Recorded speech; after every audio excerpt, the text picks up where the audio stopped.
Hello, everyone, and welcome to Tabor Talk. So, I have very good news. My wife and I are keeping our fingers crossed. Donald Trump going to jail, prison. I'm going to play a little clip here and then I'll talk. Watch this. This week, the office of the New York Attorney General Letitia James announced that they were finally going to join in on the criminal investigation into the Trump organization that is being conducted by the Manhattan District Attorney, Cy Vance. This is a massive development. Up to this point, since 2019 actually, the New York Attorney General had only been focused on any kind of civil matters with regards to the Trump organization, possibly meaning that, hey, if they didn't pay this, if they didn't pay that, we would have to sue them for nothing more than money. All we want is to get the money back that we are owed from this organization. But as this investigation has progressed, as new information has been revealed, as of course we all know, Manhattan DA got their hands on Trump's financial info a couple months back, and now suddenly, after all that happened, after the grand jury was impaneled, after witnesses were being called, the New York Attorney General said, whoa, hold up now. Yep. I think we are going to have to move into the criminal probe as well. That is awesome. Fingers crossed. If that doesn't tell you everything right there, I don't even need to continue now. I truly don't. That's the story. That's the end. The New York Attorney General looked at what was happening. They have evidence as well. They've been combing through their own stuff, and I'm sure there's cooperation between the two, obviously. And eventually, New York Attorney General's office saw something, and they said, uh-oh. This isn't a civil matter anymore. Do y'all see this? Tax evasion for, This is criminal. Yep. Seriously, at this point, that's it. That's all that needs to be said.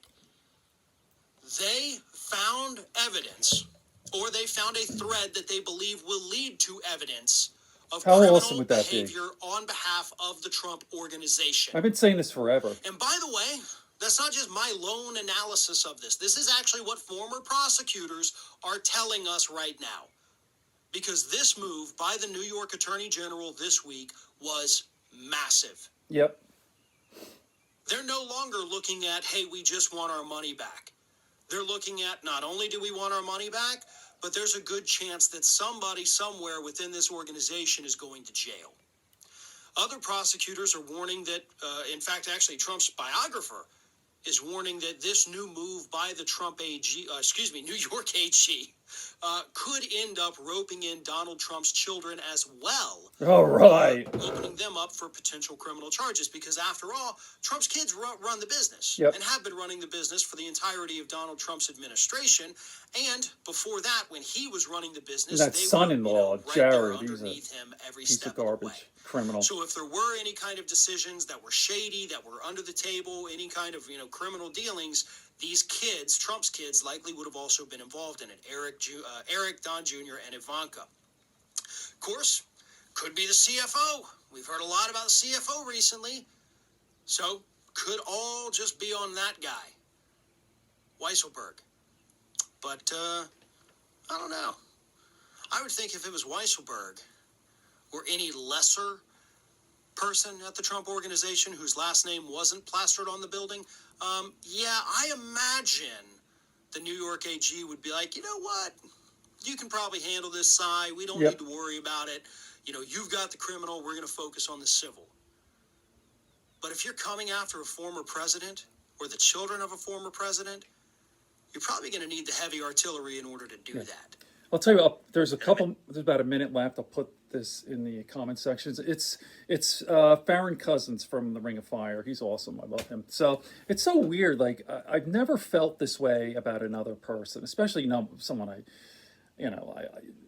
my wife and I have this film. Not only am I glad and happy that he's no longer president, but I want him to suffer. I want him to be in jail. It's it's such a weird thing. Why do we feel this way? I mean, I don't have that sort of attitude, vindictiveness or whatever, but my wife and I, it's that would make us so happy if this guy went to jail for the rest of his life, where he belongs. All right. Let's see what happens. Good friends, good books, and a sleepy conscience. Peace, love, and understanding here in Tabor Talk.